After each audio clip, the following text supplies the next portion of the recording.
All right, gang. Thank you so much for joining us. As many of you who have been on these calls before know, we're going to start with just a 60-second meditation, super quick, just get us grounded, get us centered, let the day wash off, and then we are going to dive in. So unless you are driving or operating heavy machinery or holding sharp objects, please close your eyes. If you can, put both feet flat on the floor and just drop into your body for a moment.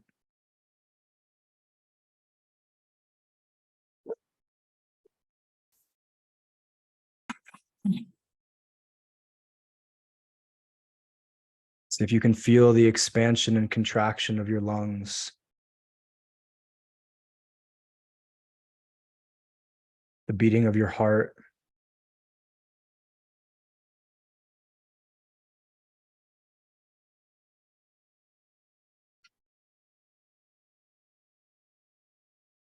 See if you can let your shoulders drop just 10% more.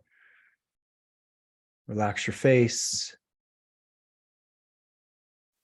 Relax your jaw. So you can relax the space between your eyebrows.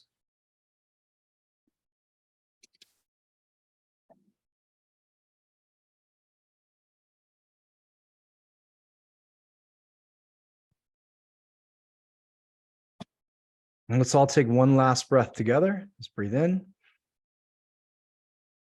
and blow it out.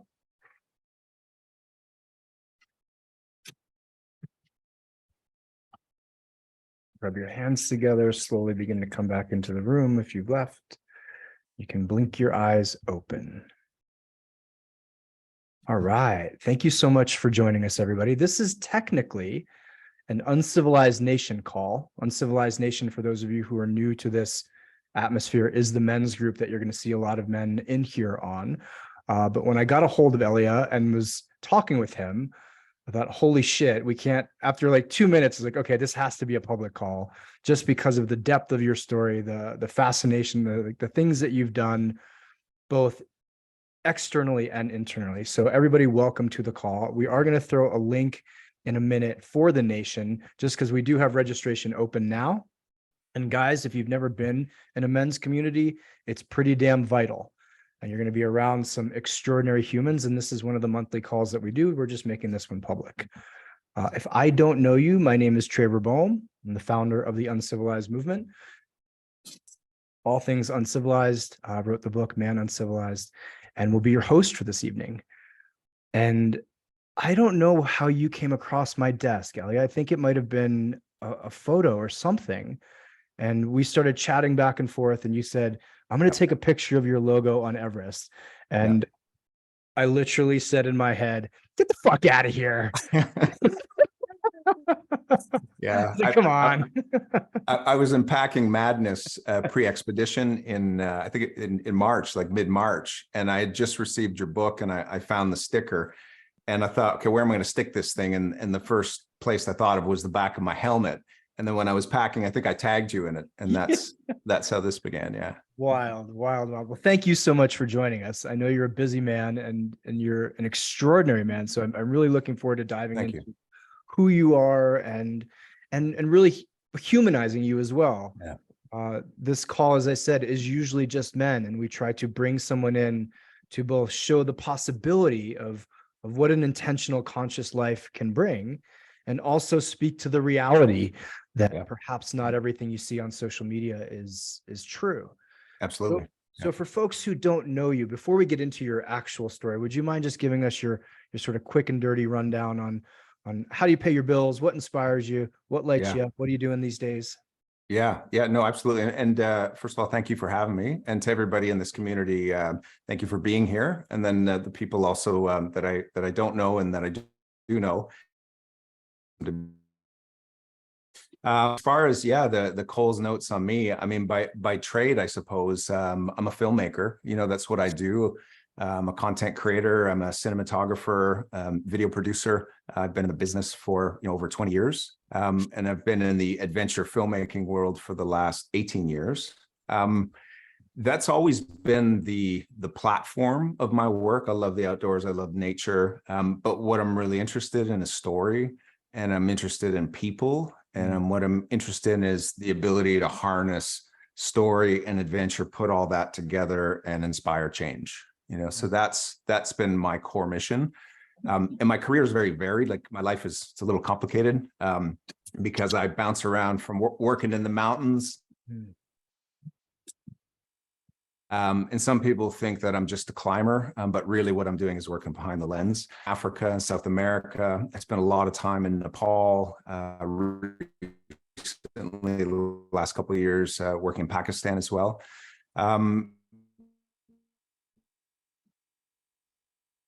And I pay a lot of attention to, especially as of late, and it's how I caught on to your work, like really paying attention to what's going on with men and young boys, energy and attention, because I've seen what's going on.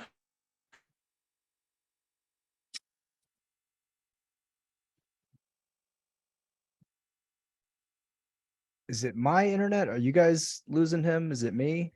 I've looked at my own life. I've looked at my own, be a better human being. And it's been perfect to become my mirrors. Elia, would you mind saying that again? You broke up a little bit. And so I think I may be having an internet issue or you may be having an internet issue.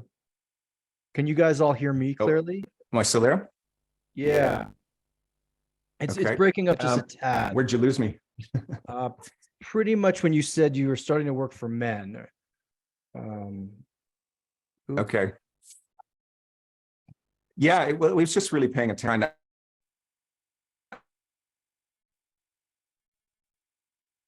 Oh no. Understand who was doing what and what the mission was, and look and how to activate. You losing me? Yeah, we're still losing you pretty Hear me? hard. Yeah. Do you want to hop off and that's hop too back bad. on, Elia?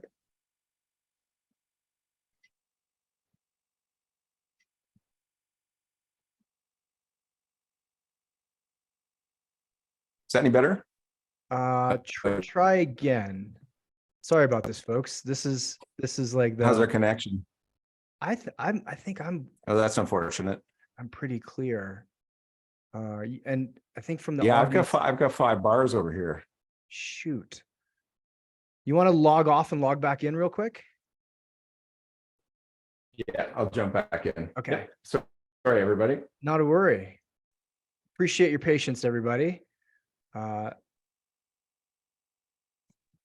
Thanks for holding tight. As you can tell, like this is a fascinating individual. He may not have had he may not have said all of it. Stop barking at everybody. But this is a 5-time Everest climber. And some of the other stories of K2 and of rescues and just his personal life are really, really fascinating. So I really hope this comes in as someone who's asked for all of your time. This is my nightmare come true. So I appreciate your patience. I once had like Can you hear me? Yeah. Is that any better? Oh wait, I think that may be better. Where are you? Let's see. Hopefully that holds up. How's that for you folks? Can you all hear him? How's the sound at this point? We Yeah. hear? How's the connection? All right. Okay. Fingers Take 2. crossed. All right. So we know who you are. Talk to me Yeah. from the beginning. Yeah. You were saying that you're interested in men. Yeah, it's just, like everybody, I think you hit a point where you start doing some deep exploration and excavation and try to understand, yourself and your relationship to the world. And, that's been an ongoing journey for me for quite a number of years. And in the last couple of years, as the complexity of my work and the work environments that I spend time in, it was like they became the mirrors of everything that I hadn't dealt with in my life. And so that's how I stumbled upon your work and some of your colleagues' work. So that was my introduction to the space and just trying to see where I can potentially add value to the conversation. Awesome, man. I appreciate that. Would you mind sharing with people, like, how did you get to Everest for the first time? Like, how does one go from, like, was this a lifetime goal as a child after having a world deadlift record, which the president of our company is a 500-pound deadlifter. He's not on this call. I think he's actually training right now because I told him that you were here. So how does one go from a youth world record holder to, I think I'll climb Everest? Yeah, serendipity calls, I suppose. Yeah, I was not the kid that grew up with a National Geographic magazine with Everest on it staring at me in the face. Um, I was at a point in my life where I had been through some difficult times. I had a difficult childhood. I kind of zigzagged questioning, what is it that I'm here to do in life? And I got a phone call when I was 26, and it was a gentleman who asked me, kind of out of the blue, if I wanted to go to Everest and be a cameraman and film an expedition. And at the time, I had never slept in a tent. I didn't know where Everest was. I was not a mountaineer. And it just sounded absolutely preposterous to me, to be honest with you. And it's like, truth be told, I just wasn't satisfied in my life, and things were good. I was running a company, I was making money. I had a nice car. I just bought a condo, but I just knew that there was something more. So I just said yes. I didn't know what the hell I was doing. I didn't know what I was getting myself involved in. And of course, I wasn't meant to climb. I was just meant to film the expedition to base camp. Okay. And essentially, the story was Dr. Sean Egan, who was 63 at the time. So he was aiming to be the oldest Canadian to summit Everest. And, I was the cameraman, and I got to know him, and I fell in love with Nepal in the process. And it was like awe and wonder. And, everything in his message was about fitness and wellness and living a healthy, happy, meaningful life. And the thing that really got me was this concept of purpose, right? And so, at 26, lost, directionless, so to speak, of sorts. And, when he started talking about purpose, and I amplified his mission, if you will, through my work, that was the beginning of it all. And I was part of something that was larger than me. I was in an environment I didn't understand. It was incredibly humbling. And that was the trip that essentially changed my life. So it was just a chance phone call that got me involved. Chance phone call, but I'm also going to add, you said yes to something preposterous. Yeah. And I love the setup of like, I had a condo. That's like straight out of Fight Club, right? Like, I had the car, I had the condo, I had the job. Why did you say yes to that? Yeah. Like, why did you really say yes to it? Yeah. I mean, so where do I have to shorten that? For me, it was unfulfillment at the time. And, I was a kid. You talked about the deadlift world record. Like I was a kid who didn't belong. I was a kid with a bright red mohawk, 15 years old. I was in and out of the system, kicked out of school, in and out of reform schools. I was the kid that nobody wanted to deal with. And, I found initial purpose through powerlifting. So that's how I ended up breaking the world record. Okay. And I zigzagged through life trying to figure out where I belonged. And there's a whole sequence of events where, I ended up working as a model. I ended up working as an actor. I had a stint as a musician. And I felt like I was just this imposter living some superficial life that wasn't mine. And there was this push-pull against my core values because, deep in my heart, it's like I was the rebel kid. It's like Anarchy in the UK was the anthem of my youth. And yet here I was living some life as an imposter. And the consequence of that, was quite severe to me as a kid in my 20s. I didn't know where I belonged, all of the pain as a kid, searching, zigzagging, failing, thriving, and just not feeling like that was it. So when that call came in, it was like, man, this could be the calling, right? So I jumped off that cliff of uncertainty and I just went for it. Right. Beautiful. I mean, it ties into the hero's journey of the hero takes the call, right? And you don't know what it's going to be. And then it leads you to this extraordinary thing. Why did you go back? And what was it like the first time you actually climbed it? And I guess, have you climbed it not as a photographer? Have you always been behind the lens? Because this is, you've kind of said like, well, I got the call to go to the Olympics and do the hardest event at the Olympics, one that often kills a lot of people. And I said yes. And then I did it 4 more times or 5 more times. What took you back? Yeah. Well, it's quite a complex journey, because on that first expedition, Sean not only did not make it to the summit, he died. So he died on that initial trip, and he didn't reach the top. The man who called you. Pardon me? The man who called you.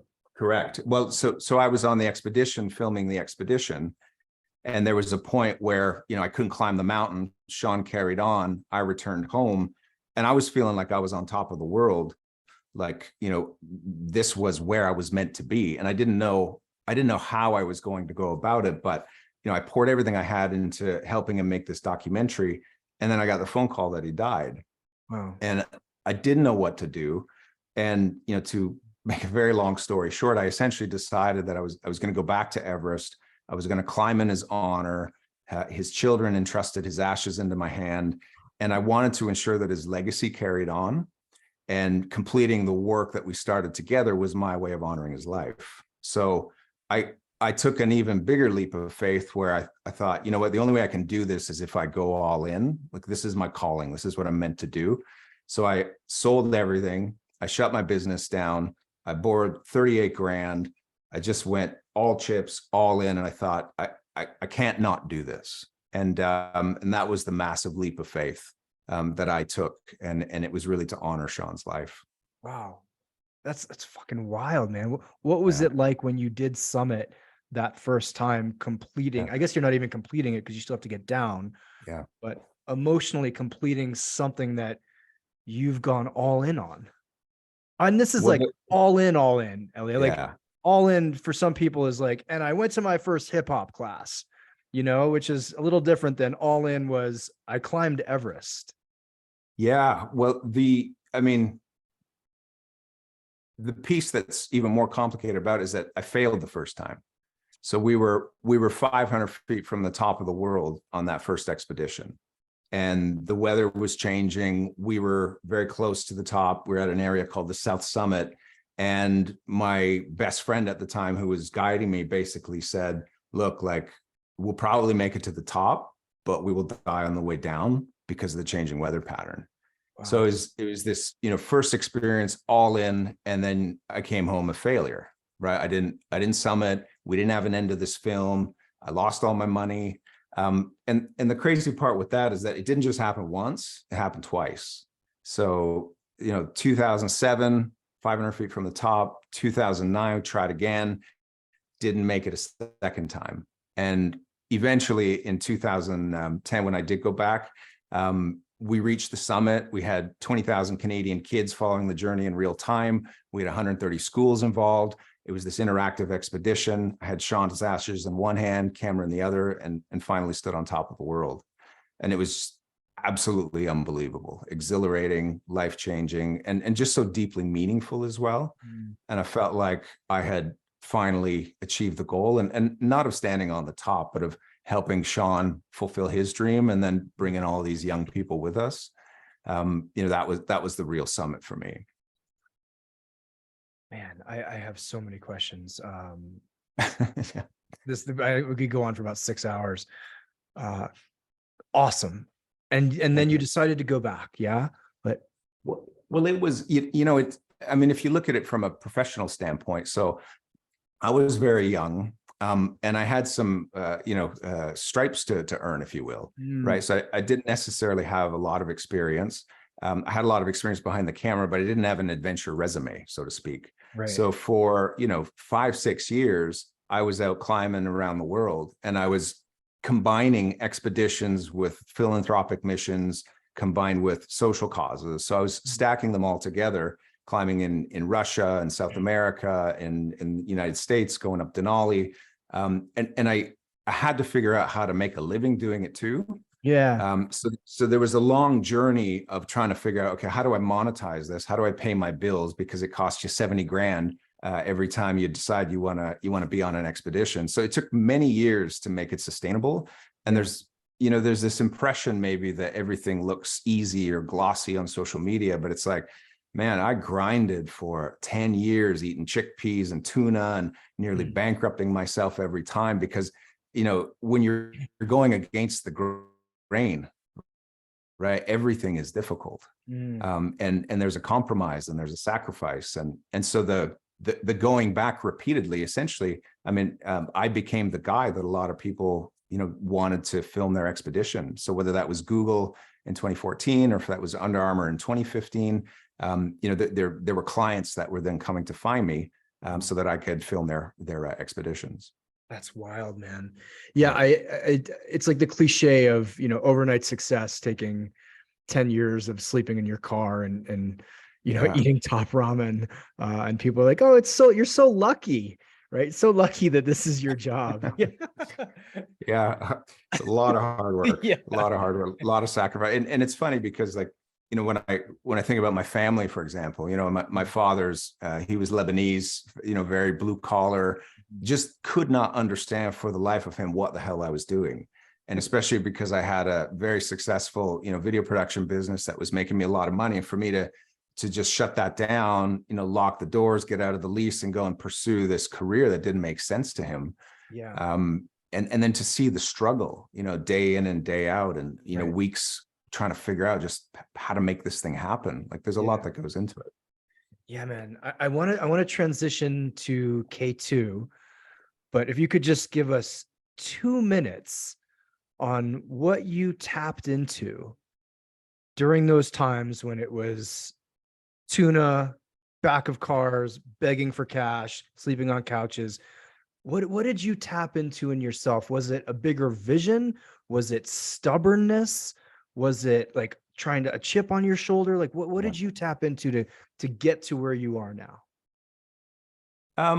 I mean, first of all, I think it's all about purpose for me, the big why, right? And like I said, behind every expedition, there was always a mission, right? Like I ran an organization called Finding Life for over 10 years, where I brought these kids on these interactive journeys.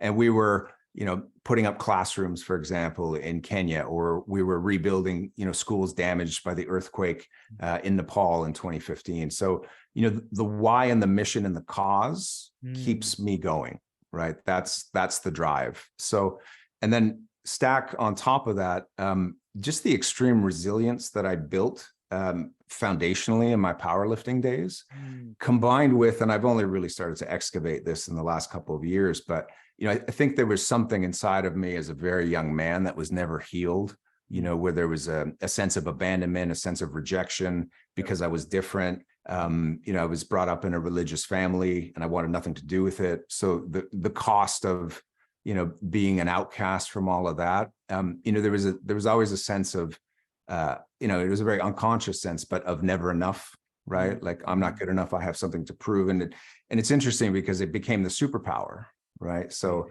up in the mountains, it's like, I will keep working and I will keep going until I absolutely cannot stop, right?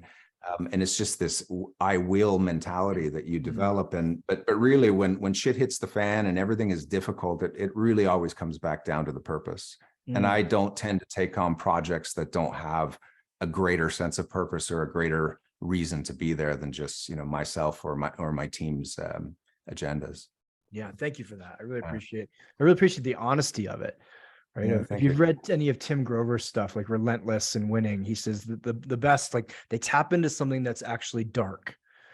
It's not the love and light that always drives them forward. It's the fuck you junior high school kid who pushed me down in the puddle, and this is why I'm doing it. So I think that's a really powerful explanation. Tell us about K2. I know this is like saying, here, let me just open this big can of worms. And I'll just sit back for the next half hour.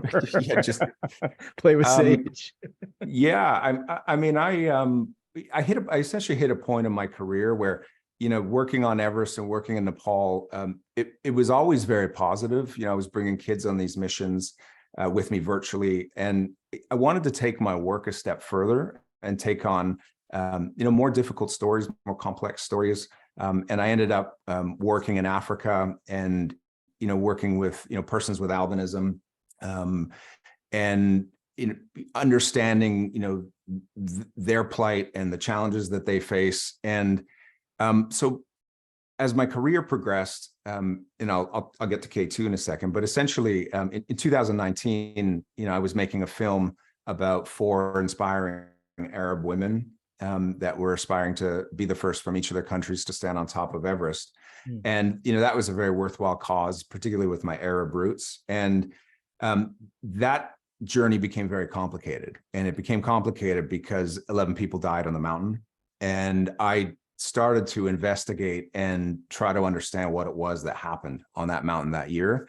And so with the increasing complexity and making these films, I just kept my eye out for another story. And essentially K2 in 2021, K2 is one of 14 8,000 meter peaks. So the highest peaks on the planet, above 26,000 feet. And K2 was the only one that hadn't been summited in winter. So when you climb them in spring or you climb them in the fall or summer seasons, it's one level. But in winter, it's minus 50, 80 kilometer an hour winds, unpredictable weather. And so climbers, and some of the best climbers in the world, had been attempting to climb K2 for decades and failed continuously. And in 2021, at the height of COVID, I found the exit, where Nepal, Pakistan, some of these countries had opened up their borders, and it was essentially a race to the top. And you had, some of the best climbers in the world from the Sherpa community. You had Nirmal Persia, you had Ming Majid that were, sort of on one side, and then there were the underdogs, right? So there was Sajid Sapara, Ali Sapara, and an Icelandic climber named John Snorri. So, given that K2 is in Pakistan, for me, I just thought, okay, first of all, there's no way that incredible team of Nepalese climbers are not going to tag the summit. And when you're involved in mountaineering, K2 is the holy grail, right? It's the savage mountain. Statistically, it's 1 in 4 people die who summit the mountain. Wow.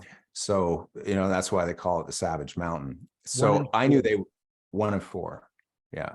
And it is historically, especially, not been kind to women. Unfortunately, some incredible female climbers have also died on the mountain. But I wanted to give some love to Team Pakistan and the underdogs. And when I got wind of, Sajid and his father, Ali Sapara, who's, a national hero of sorts, I just thought, that's the story I need to tell. And so long story short, I inserted myself into the expedition, got everybody's blessing. We showed up on K2.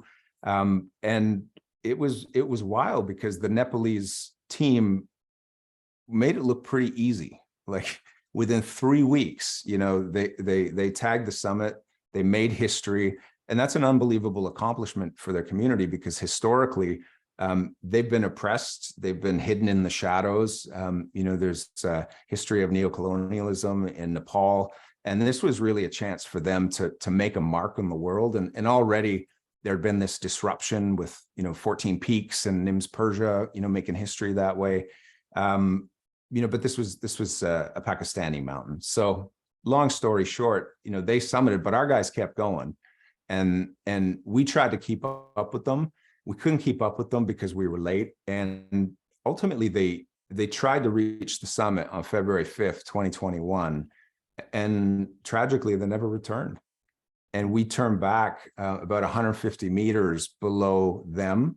And we retreated because we couldn't find our oxygen. Of course, we're filming this expedition. I'm with my climbing partner, Pasan Kaji. And it was absolutely devastating. And they disappeared. They never returned. Sajid Sapara, the son, survived. And it was a 14-day search and rescue operation trying to find these guys. And I was partnered with the military at the time.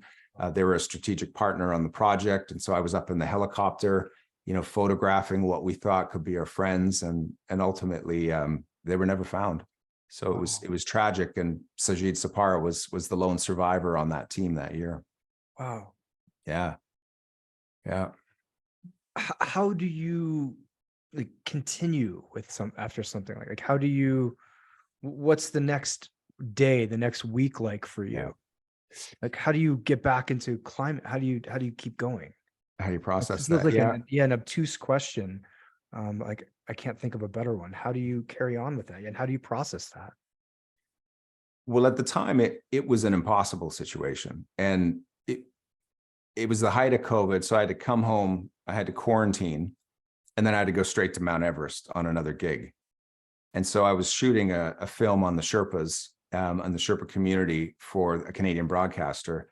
And I didn't have time to process the magnitude of the events, right? Like this was a serious event, a global event, filled with trauma that I had hardly even begun to unpack.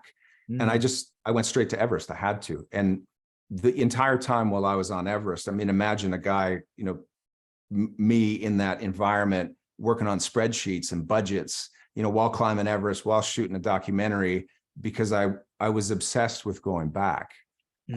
I was obsessed to try to find the truth and find the answers. And I knew that there was a chance that our friends could be found. And I think the empathy that I had for young Sajid, you know, I lost my father in a rather brutal car accident, you know, a couple of years prior. And I was observing whether or not he was going to get the support to go back and do something. And ultimately, I took it upon myself to self-finance it. And, you know, that obsessive time I spent on Everest trying to figure out how we were going to do it led to us going back in the summer of 2021. And we went to look for their bodies. And, you know, it was all about supporting Sajid to make sure that he could have an opportunity for closure. So being proactive in that way and taking that risk and answering that call, you know, that at that time was my way of dealing with everything that I had witnessed. Wow. Can you tell us a little bit about going back? Yeah. I mean, we were the underdogs, right? We had very little support. I took some pretty insane, ridiculous financial risks to make it happen. But I didn't care. It didn't matter. You know, what mattered to me was the decision I could make that I would be proud of. And this was about honor, right? This was about honoring the fallen. And this was about just doing the right thing and knowing that there was some strength and power in me that I had in making things happen. And so when we got back, yeah, we were the underdogs, and against all odds, it was unbelievable because, you know, 5 weeks into that expedition, it was Pasang Kaji, myself, Sajid Sapara, and two Pakistani high altitude climbers, and we ended up finding our friends. Wow. Yeah, yeah, and you know, like Trevor, it was like all of my experience throughout my life, all the shit that I had seen, all the hardship I had been through. All of the complex situations I had lived in the high mountains, really leaning into hardship, leaning into the loss of life, trying to understand it all, you know, even the psychology, you know, that I was so fascinated with, and trying to understand human behavior and also understanding how to fix myself. It's like it all came together in that moment, you know, and the most important thing for me was just making sure that everybody got down alive, first of all, because that is a mountain that is trying to kill you. It's extremely dangerous. You've got rocks flying at you like bullets, avalanches, you know, it's a hostile environment. But the most important thing was getting Sajid down, and he managed to bury his father at 8,000 meters above sea level on K2, just outside of Camp 4. And, you know, PK and I, along with a couple of people behind the scenes, you know, we orchestrated this, and there was this beautiful collective energy and effort on the mountain. And it's not always a sport. You know, you imagine you got a bunch of A-type personalities in a pretty hostile environment, and all high achievers, they don't always work together. But in this case, it was like, you know, the spirit of the mountain, the spirit of mountaineering, everybody came together to help. The Sherpa team, you know, led the way to find the bodies. And we were in place, and Sajid was able to bury his dad. Wow. Wow. Fuck, Elia. Yeah, it's crazy, crazy story. Yeah. Can you just give us a little bit of what was going on in you as you sort of watched that part all unfold? Was there a sense of completion? Was there a sense of, holy shit, I did this? Or was it more of a, like, what an act of service and reverence? Would you mind just sharing what was going on for you? Yeah, I mean, for me, it's, and I think it comes from spending so much time in the mountains, because they just humble you, right? Like, you realize you're this tiny speck, right? And these mountains, it's like you're in the throne room of the gods, right? And it humbles you, failure humbles you, loss of life humbles you. And so it really wasn't about me. You know, for me, this was about the mission. You know, this was about Sajid. It was about his dad. I had experienced so much pain in the past from excavating, you know, negligence on Everest, for example, where I felt families' pain, you know, meeting mothers and meeting daughters and seeing children that were growing up without fathers. Like, I lean into that, you know, because it's part of my work, but also as a human being, I genuinely try to make a difference. And so all that to say that in that moment, it didn't hit me. at all. You know, I was partially numb, naturally very proud of what we were doing, but the magnitude of it all was just far too much, you know, to take in the moment. Yeah. And it usually isn't until you descend, right? Because it's a life and death situation. You're on borrowed time, you're breathing supplemental oxygen, you know, you're on this thin line between life and death. And so usually, for example, like with the summit, it isn't until a couple of days after you descend to base camp and the adrenaline's down, the endorphins are down, and then all of a sudden it's like, right, we did that thing. Yeah. We went a little crazy, but we did that thing, and we came back alive, and we were successful, and we did it the right way, you know, and that was key as well. And you know, like all the difficult incidents that I've been witness to and experienced, it really isn't until later, you know, that it catches up to me, and that I have to figure out, okay, wow, like I need to take care of myself here. But on the mountain at that time, it wasn't about me; it was about everyone else. Wow. Thanks for sharing that story, man. That's beautiful and intense. I would love to hear from you on your end. I know you sustained a serious injury, and kind of wrapping this all around also relationship. Yeah. Again, as I said, like normally this is just a men's call, and what do we talk about a fair amount is relationship. How do you go from the peaks of that adrenaline, this, like, you live in another world for a number of months a year, and then come back down to earth and be in relationship? Would you mind sharing a bit of the injury and also just sort of extrapolating it through the challenges, the reality of being in relationship? Right. Sure. And you're talking about the L2 injury, Yeah. broken back. Yeah. Yeah. So I'm in 2014, and I always say, you know, this is the cost of doing the job and the work that I do. And I've learned to set up systems and defense mechanisms, and I've really learned to protect myself at this point. I wasn't so good at it in the beginning. You know, it was, I really had to figure it out, trial by failure, so to speak. But in 2014, so I was working for Google, and we were street viewing Mount Everest, which is pretty cool project. And so I was in charge of the production, and essentially in 2014, tragedy struck. 16 Sherpas were killed in an avalanche on Everest. And we were very lucky because we traversed, there's an area called the Kundu Icefall. So it's the first obstacle that you have to traverse on Everest. And it's like this flowing river of ice. It's folding upon itself. There are giant seracs. It's completely unpredictable. And it can be fatal. And 16 Sherpas died in an instant, you know, when an avalanche dislodged off the west shoulder. It was very complicated moving through that experience. And before I flew home, I was a young paragliding pilot, and I had this, you know, dream that I was going to fly in Nepal. And I guess I thought it was a good idea, you know, to go for a quick flight, in an area called Pokhara. And I mean, I ended up launching from 5,000 feet. I was a novice pilot, you know, got the wing up, ran off the cliff. I was in the middle of, you know, this amazing flight. I could see the lake down below, and I recognized very quickly I was out of my comfort zone. And it was probably a bit too ambitious, you know, when I held it up against my skill set to actually be in the air there alone, particularly. And I lost control. I hit some turbulence, and I knew I was going down, and I was going down fast. And I had a reserve parachute. And I knew that based on how close I was to the ground, that there was no way that chute was going to do anything. But, you know, it's like that cliche moment where your life flashes before your eyes. And I thought, I'm either going to die or I'm going to completely destroy the lower half of my body. And I tossed that chute, futile effort, and I just smack. And I went full speed through a roof that I never saw. And it was pretty wild because I never actually hit the ground. And my L2 split in two pieces. And I was paralyzed from the waist down. My liver was lacerated, my right heel was fractured, and there was no connection between the upper half, lower half of my body.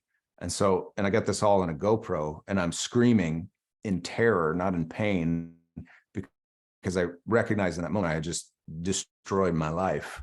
And 15 seconds later, I could suddenly move my right foot, and then I could move my left foot. And it was crazy because there was a woman cooking in her kitchen. So this idiot foreigner, slams through the roof, and she's cooking, making soup. And my legs come back, and I ended up being assisted by 20 Nepalese women, and they carried me onto the ground. And I'm like, I'm just happy to be alive. I can move my legs, but I'm totally screwed because I'm by myself. Nobody knows where I am. And it was crazy because I was engaged at the time. We had just closed on a house. And I was literally flying home and getting the keys to the house. That was the plan. And we were supposed to get married in September. This was April.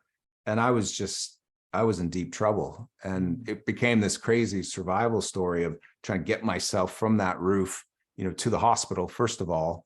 And then ultimately they wanted to, perform surgery. And I said, no way. There's absolutely no, everything was just screaming, don't do it. And I ended up flying home with a broken back. Didn't tell the airline, and I flew home with a broken L2, signed some paperwork. Passport Canada, customs shows up on the tarmac. My fiance at the time organized all this, me on a stretcher. And I mean, nobody believed the story because like, well, how the hell are you walking with a broken back? And then they did the x-rays, and it was like, shit, like, which drug would you like, sir? And, but it ultimately, it was very difficult because, I was in love with somebody at the time. We were, supposed to get married in September, and I came home fractured, like severely fractured. I was a shell of the man, that got on that plane. And I remember Amanda saying at the time, she said, the man that I put on that plane never came home. Ooh, Elia. Yeah. So that was a complex year. It was a really complex year. And I always tell people, like, the trauma that you experience, there's a vicarious inheritance of that by the people that are closest to you. And at the time I had a lot less awareness of that. And Amanda helped me, put myself back together. And I was living in a turtle shell for, 8 months. Everybody told me your career's over. You'll walk again. Your L2 will eventually naturally fuse to L1 and L3, but you need to start thinking about doing something else with your life. And, the piece that a lot of people don't know about that experience is that, I was in deep distress naturally. My identity collapsed. I was thinking, who the hell am I going to be? If I can't be this guy, in this identity that I constructed. And I was hopeless, man. I was angry. I was hopeless. I felt ashamed. I was embarrassed. I hid it from the world. I felt like I failed, and the future was uncertain, and our world completely fell apart. And I did not have the tools or the emotional intelligence or awareness to know how to actually move through that with my partner at the time. She's an incredible woman, and we've since rekindled the friendship. We never got married. We ended up selling the house. Everything fell apart. But it was hard on us. It was very difficult, hard to bounce back. And since then, on a more positive note, since then it's you really have to work on your re-entry process when you do this, and you have to really learn to separate that from this. And these days, I just got off Everest a couple of weeks ago. And it was like, somebody asked me, how are you doing? You must need some time to recover. And I need a little bit of time. Obviously there's a transition, but to really, put that armor around myself, the emotional armor, the physical armor, and just to make sure that nothing can penetrate the psyche, so to speak, and to really protect myself. And to make sure that when I come home, that I'm present, I take the time that I need, I really look after myself, I reground, and really care for myself, because it's a lot, it's a lot to carry. Yeah. Thank you. Thanks for just truly appreciate your honesty here. When you, and I don't know if you're in a relationship now or if you're exploring relationship, but do you say to people, like, how do you explain your life? That like, oh, Wednesday I may be on Everest. Friday we could be having coffee. Yeah, right. in Toronto. Yeah, it's complicated. Yeah. I think the people that know me, they've just become accustomed to what I do, to the way that I am. to what I do for a living. I think my mother once said, she said to me, she said, your sister and I can't quite figure out why you do what you do. And also she would use this line where she would say, yeah, he's a little weird when he comes home. And that's really her loving way of not knowing what it is that I am doing, but it's really just grounding. Yeah. But people, it's I think they just get used to what I do, and it's very strange, probably not unlike many other professions where, pending the room that you're in, sometimes it's like I'm the least interesting person based on how much other people have done. So you kind of just change your baseline, and it just becomes completely normal. Yeah. One of the lines we use a lot in The Nation and Uncivilized, I took from Wayne Dyer. I'm not sure if he took it from somebody else, but it's to be in this world, but not of it. And I imagine you're in, I don't know, man, you're in two very distinct worlds, or two very separate worlds.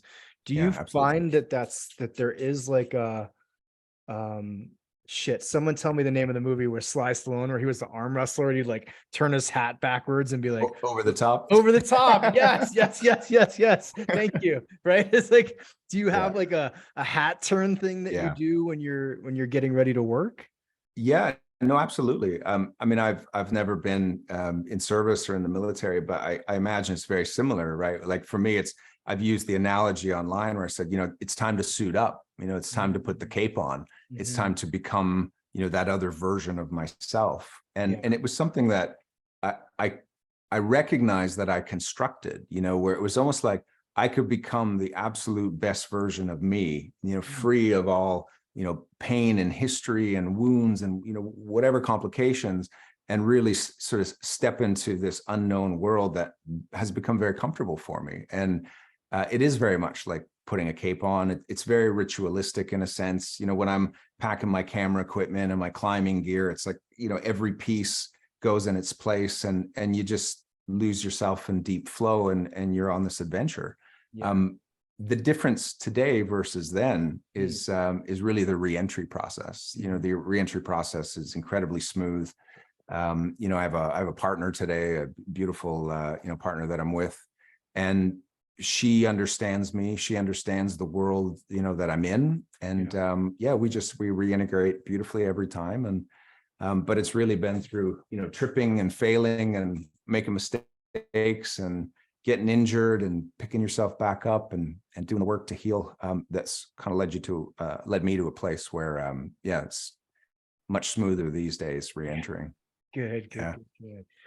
This is kind of a loaded question, but I'm curious, do you ever fantasize about a more normal life? And I use normal in quotes. When you're so far from home, you're up on a mountain, the conditions are what they are.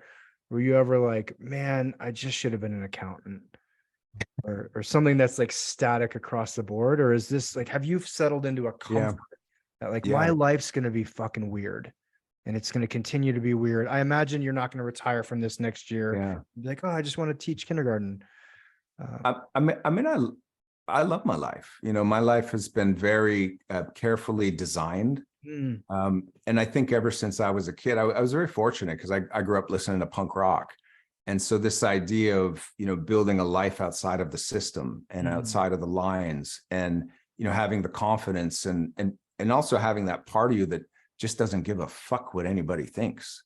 And I'm so grateful that at 15 or 14, I was just like, if you told me I had to live life this way, it was like a big middle finger up to you and go, well, no, actually I can do it however I want to do it. And it was part of why I resonated so much with the work that you do, actually. This idea of being uncivilized, and it was as though you had placed language, on in part in terms of the way that I design my life. But to answer your question there, I absolutely love regular life now. I used to think, domesticity, equaled madness, at a point in my time, in my life. But, these days, I absolutely love the quiet life, and the older I get and the more grounded I become, the more I appreciate the balance. And actually, I was having a conversation with somebody this week, and the guy said to me, he said, why Ottawa? Right. And I joke, I said, well, it's the center of the universe, obviously. capital of Canada. But really it's because everything out there is so intense and very exciting and larger than life. And for me, that was real life, and I couldn't quite make this world work. Yeah. And I recognize the fault in that, obviously. And it's that grand paradox where it's like you're home, but you dream of being out there. And then you get to the top of the mountain, isolated for 6-7 weeks. And then all you're dreaming about is getting home to the people that you love. And it's that constant push pull. So when you heal the shit that makes you want to be away in the first place, and then you can actually be present, in your own sort of conscious energy and be very intentional, then you can balance both. Yeah. So accountant, no. Do I wish it was easier at times? Absolutely. But I wouldn't change it for the world. It's just brought so much fulfillment and purpose to my life. That's so beautiful. Would you mind just in the last few minutes speaking to how the design works or how you set out? Because one of the main tenets that we talk about here is creating a unique vision for your life. Like whatever your vision, not your parents' vision, not society's vision, not the church's, your vision, and then actualizing that vision. And you've definitely done this in the most beautiful and even if it's extreme, it's your vision, it's your creation here. It's so unique to you. To someone listening to this and watching who's like, I want to do the same, but I don't know where to start. And I'm not sure what to take as the first 2 or 3 steps. Would you mind just sharing a bit about how you did this or giving some guidance there? Yeah. I mean, I often say, first thing you got to do is you got to just, clear the space and get rid of the noise. Right. And, for me, the journey of understanding myself has been crucial in that. The work that I've done on myself, developing my own self-awareness, taking a deep interest in other people, understanding, other people's needs and how we operate, and ultimately getting to a place where I respect what other people think. I respect their opinions, certainly the people that, are my family, the people that I love, but ultimately, we have one life to live here. Right. And I always look at it from a position of, at the end of my life, how do I want to look back on my life? And first of all, I want to look back on my life with as few regrets as possible. And we all make mistakes. I've made absolutely brutal mistakes that I wish I could undo, but they've been my greatest teachers. And so first of all, clearing that noise and having the courage to actually listen to what it is that you want, and make sure that no one else is influencing that. So that was really key for me. And then just really paying attention to the signs and paying attention to the calls. And for me, sometimes they're literal phone calls. Sometimes it's serendipity. Sometimes it's just something that just feels so painfully obvious. And it's like with K2, it's like I knew that I could not live without going all in on that and taking the risk. And just having the courage to take that leap, to take the jump, to lean into uncertainty, lean into the unknown. And I tell people, like, you don't have to go straight to the top of Everest. You don't have to climb the highest, cliff and just jump off, put a helmet on and grab a parachute. It can be baby steps. Yeah. Right. And it's very cliche, but I mean, it all adds up. Like if I look at the beginning of my career, a friend of mine once said, he said, Elia, what have you done? And he was a little bit offended by the vision that I had, because he was a very accomplished explorer, and I respected him. And at first I resented that statement. Then I thought, what, this guy's right. I need to accumulate this experience. I need to, take some risks and, go on an expedition, go on a second expedition, have some success, experience failure. And failure in the mountains are your greatest teachers, your greatest humblers. They're the experiences that ultimately keep you alive. And just all of that ultimately adds up. And in my case, 18 years later, here I am. And I think, my gosh, how fortunate I have been, and fortunate that I had the courage to really just take the leap, and just lean into what that thing was that was calling me. Oh, it's so beautiful. And right before I started a year-long project called the Year to Live Project, I had a man named Scott Mann say, your goal isn't to figure out, what would you do if this was your last year alive, which was kind of the frame I had for it. He said, your goal is to get to the end of the year, and as if it was your last breath, that you would take that breath full. I've done it. I got nothing else here that I want to clear, nothing else I want to apologize for, no one else I want to say I love you to, and no regrets. And I feel like that is going to be, hopefully not for a long ass time, brother, but that is going to be your last breath. Yeah. Elia, in the last 2 minutes here, what do you have coming up? How can people support you? Where can people find you? Is there any project that these guys, that my people watching or people listening to this after the fact can help support? Like, how do we get more of you in our lives? Yeah, well, thank you for asking that. I mean, you can find me online. My name at Instagram. I'm on Facebook. My website. I've been working on 2 films for the last couple of years. One on K2, one on Everest. So that's consumed a lot of my energy. So that's coming. I'm working really hard on a book, and one of the hardest things I've ever done in my life, and still a work in progress. But that's got a lot of my attention at the moment.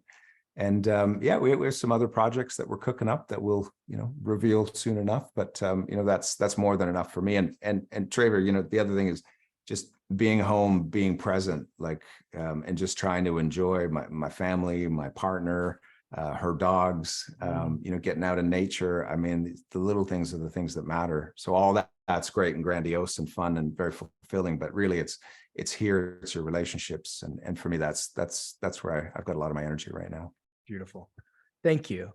I Yeah. mean, thank you for coming on. Thank you for sharing. Thank you for the honesty. This has been wildly inspiring. And I know we've just gotten 2 or 3 of your amazing stories, but you truly are an incredible man. I hope in the grounding and in the family and in the time, from time to time, you get to take a breath and actually feel that. And you Absolutely. are an inspiration, I'm sure, to so many people you will never, ever meet. I hope I get to be one of whom who says, I have met you. But thanks for coming on, man. That's very kind of you. Thank you. And thanks everybody for joining us. Yeah, thank you all for your time. I'm popping a link here. This is, if you guys are interested in joining the nation, if you're not in the nation, please check that link out. We have a number of the guys here on the call who are members of it, an extraordinary group of extraordinary men. Y'all have a great evening. I'm going to go get some dinner, feed the pup. Thank you, Elia, again for coming on. Love you guys. Cheers. My pleasure. Take care.